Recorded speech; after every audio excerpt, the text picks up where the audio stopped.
Yanzu Real Madrid na ganin damar siyan Kylian Mbappe. Rahotanni sun bayyana cewa Real Madrid na kara kusantowa kusa da kulla yarjejeniya da ɗan wasan Paris Saint-Germain Kylian Mbappe saboda kusancin Lionel Messi da shiga Faransa. Hausa Football News TV, ku danna mana subscribe domin ci gaba da kasancewa tare da mu a koyaushe.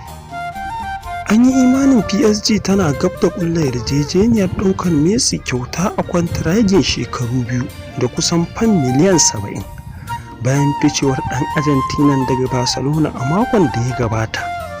Matakin zai sa Messi ya haɗe da tsohon abokin wasan Barcelona Neymar a PSG, amma makomar Mbappe tana cikin shakku.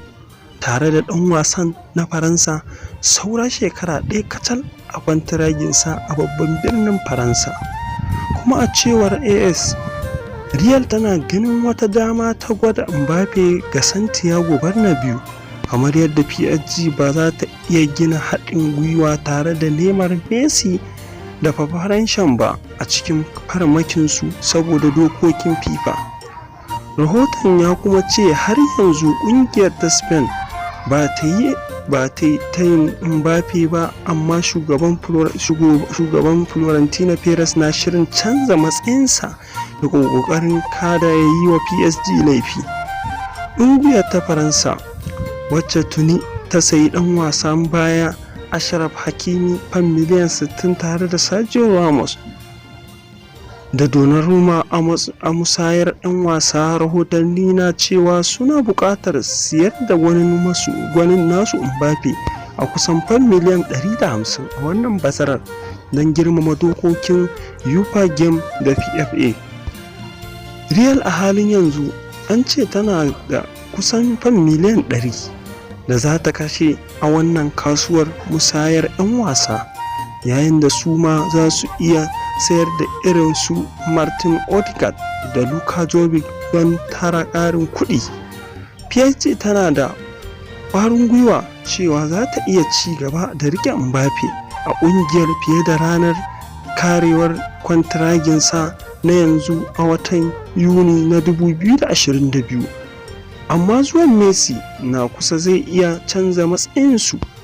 Mbappe ya bayyana kafin fara gasar Euro 2020 tare da Faransa, wanda ya ganshi ya rasa bugun fenariti a wasan kusa da na ƙarshe kuma suka sha kashi a hannun Switzerland, wanda ya nuna ficewar Faransa daga gasar.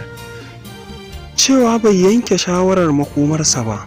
Lokacin da aka tambaye shi game da makomar kulob ɗinsa a farkon watan Yuni, ɗan wasan mai shekaru 22 ya ce, ba lalle ne na buƙaci in yi sauri ba, dole ne in yanke shawara da ta dace, wacce ke da wahala, kuma in ba kaina duk damar yanke shawara.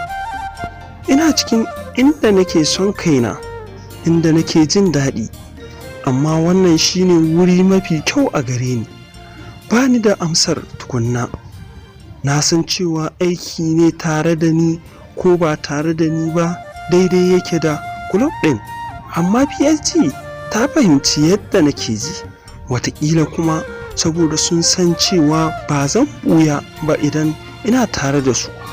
A halin da ake ciki, sabon mai tsaron bayan PSG Ramos, wanda ya koma a kyauta daga kulob ɗin Spain a farkon bazara, ya bayyana cewa yana son Mbappe ya ci gaba da zama a babban birnin Faransa, duk da cewa ya bayyana tabbas wataran ɗan wasan zai iya shiga Real. Wato, Ramos ya faɗa wa Kylian Mbappe a wannan watan cewa Madrid na ɗaya daga cikin manyan ƙungiyoyin duniya a matakin tarihi mafi kyau a gare ni. Manyan 'yan wasa dole ne su so su shiga, amma yanzu ina so in kasance tare da Kylian Mbappe a cikin tawagata.